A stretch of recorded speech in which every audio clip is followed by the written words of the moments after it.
মুর্শিদাবাদের শামশেরগঞ্জে গঙ্গা ভাঙনের ভয়াবহ ছবি। নদীগর্ভে তলিয়ে গিয়েছে দুটি বাড়ি এবং অসংখ্য গাছ।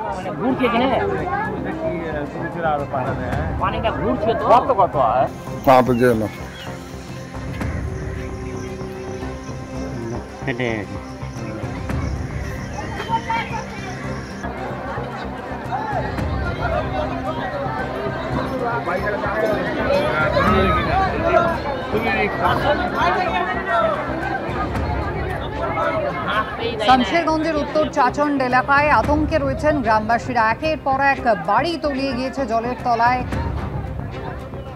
গঙ্গার ভাঙনের শিকার হয়েছেন শামশেরগঞ্জের মানুষ। বাড়ি চলে আলো বাড়ি।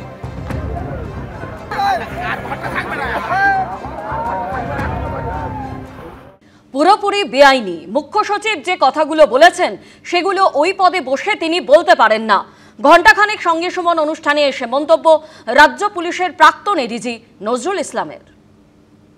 অনিয়ম আর দুর্নীতি এই পর্যায়ে হয়েছে বলে ইসি মনে করছে এই ভাষায় যে which potentially amount two criminal misconduct. অত্যন্ত গুরুত্বপূর্ণ বড় কথা।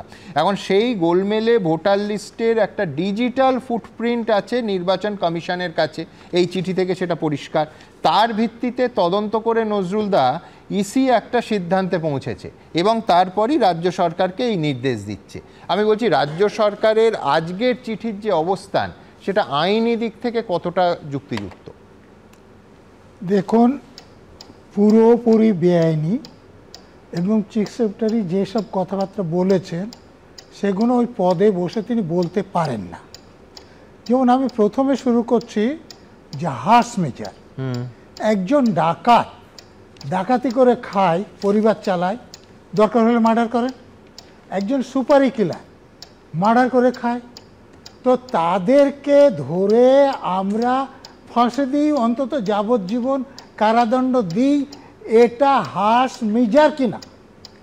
তো কেউ যদি অপরাধ করে তাকে হার্স মেজারই নিতে হবে তার বিরুদ্ধে সফটনেস দেখাবেন যিনি, তিনি অপরাধী।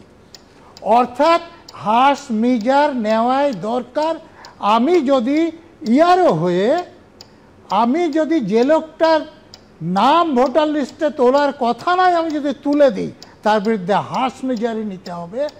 চিফ সেক্রেটারি এটা একদম অন্যায় কথা বলেছেন, অপরাধ করেছেন। এই লোকগুলো যে কাজগুলো করেছে তারা তো ইলেকশন কমিশনের ডেপুটেশন রয়েছে তার জন্যে। এখানে উনি এনকোয়ারি করতেই পারেন না, ওনার কোনো ক্ষমতাই নাই আমি বলছি। কারণ আমি যখন অন্য একটা রেলেতে ডেপুটেশনে ছিলাম তখন আমার মধ্যে এনকোয়ারি করলে কে করবে?